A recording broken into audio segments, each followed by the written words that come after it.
Welcome to this explainer. Today, we're going to uncover the invisible sociological mechanics of exactly how our jobs and our homes collide.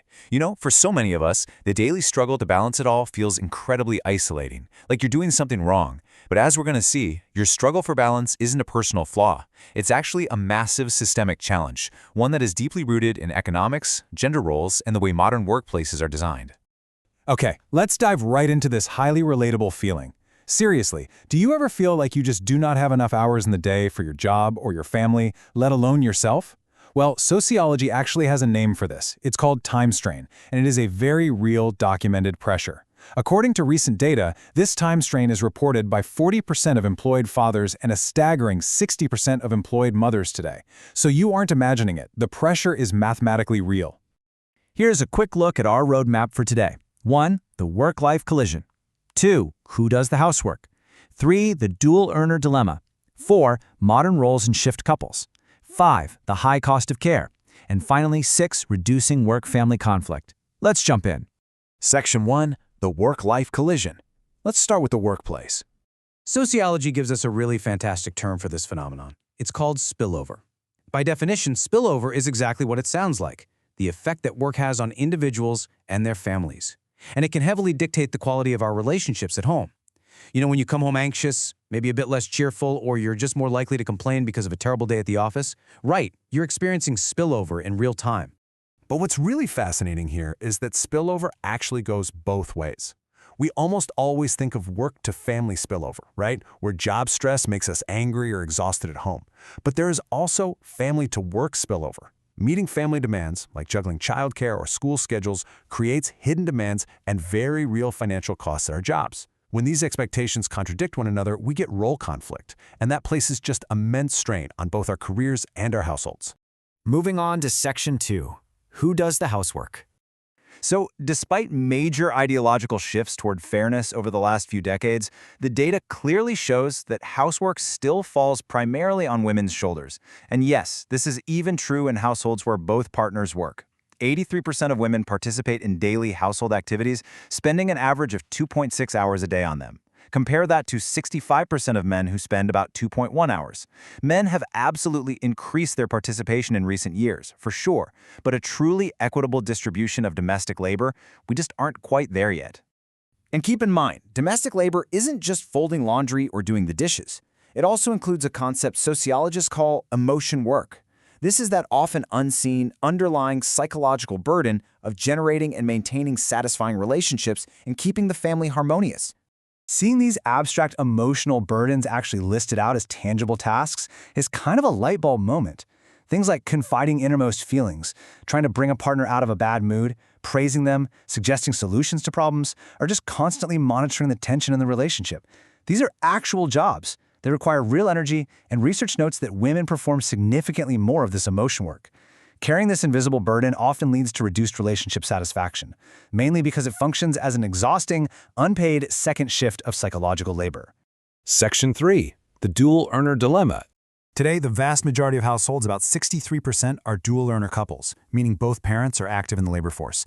Only about 31% of families operate with a sole father wage earner.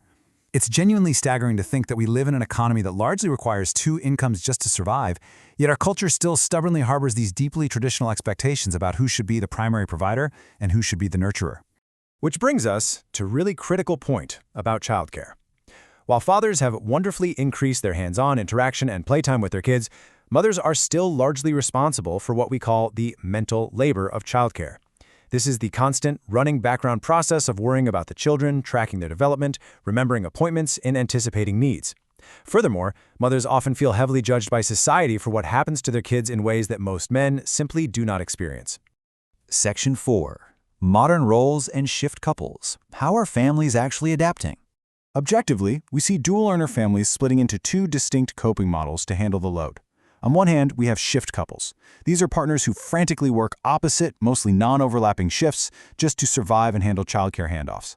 Unfortunately, this setup leads to much higher relationship conflict and dissatisfaction. On the completely other end of the spectrum, we have peer marriages. These couples share a deep, intentional, and much more relaxed commitment to absolute fairness, equity, and shared structuring of both paid and family work, which helps them completely avoid many of those traditional traps. Section 5. The high cost of care. We have to look at the macroeconomics here. $20,415. Take a second to let that number sink in. This massive figure represents the estimated annual cost of center-based infant care in Massachusetts. To put that into perspective, that single expense eats up a massive 16.8% of a married couple's median income in that state. And this is not just a localized issue at all. In 28 states, the cost of center-based infant care actually exceeds the cost of 1 year's tuition and fees for a 4-year public university. It is utterly absurd when you really think about it. That shocking reality forces so many families into impossible choices, often placing corporate needs or just basic financial survival high above family needs simply because they literally cannot afford the care required to keep both parents in the workforce. The downstream effects of this are severe. When care is unaffordable, approximately 4.4 million older children between ages 5 and 14 are left in what's known as self-care. And this creates a huge domino effect. It directly restricts women from fully participating in the labor force, it prevents them from taking paid jobs, it keeps them trapped in part-time or low-pay work, and completely restricts their ability to participate in educational programs to advance their own careers. Section 6. Reducing work-family conflict. So how do we fix this? The absolutely crucial point here is that reducing this conflict isn't just about couples trying harder at home. It requires 3 massive social shifts. First, we have to redefine gender roles to eliminate the role overload that falls so heavily on women. Second, we must provide adequate, affordable childcare facilities. And third, we need to restructure the workplace itself to recognize the real needs of parents. We have got to transform this problem from a perceived personal failure into a coordinated systemic objective. What does that actually look like in practice? Well, a model corporation would actively support these specific family-friendly policies. Flex time, which, by the way, 80% of workers actually want and would use, as well as job sharing, compressed work weeks, telecommuting, and paid family leave. But here's the catch. Having the policies on paper isn't enough. The cultural support must also shift so employees feel safe actually using them, without the underlying fear of being laid off or seen as uncommitted to their jobs. And the data backs this up beautifully. Employees who feel genuinely supported by their employers regarding their family responsibilities experience far less work-family conflict. When workplaces adapt, that suffocating feeling of time strain we discussed at the very start of this explainer drops significantly. The result? We get happier homes and ultimately much more productive workers. It's a win-win. And I think this brilliantly illustrates a core sociological truth, perfectly captured in this quote. Our families are not solely emotional relationships, but also work relationships. They need support from external agencies in order for them to be strong. The modern family is an economic unit that simply cannot survive in a vacuum without external institutional support.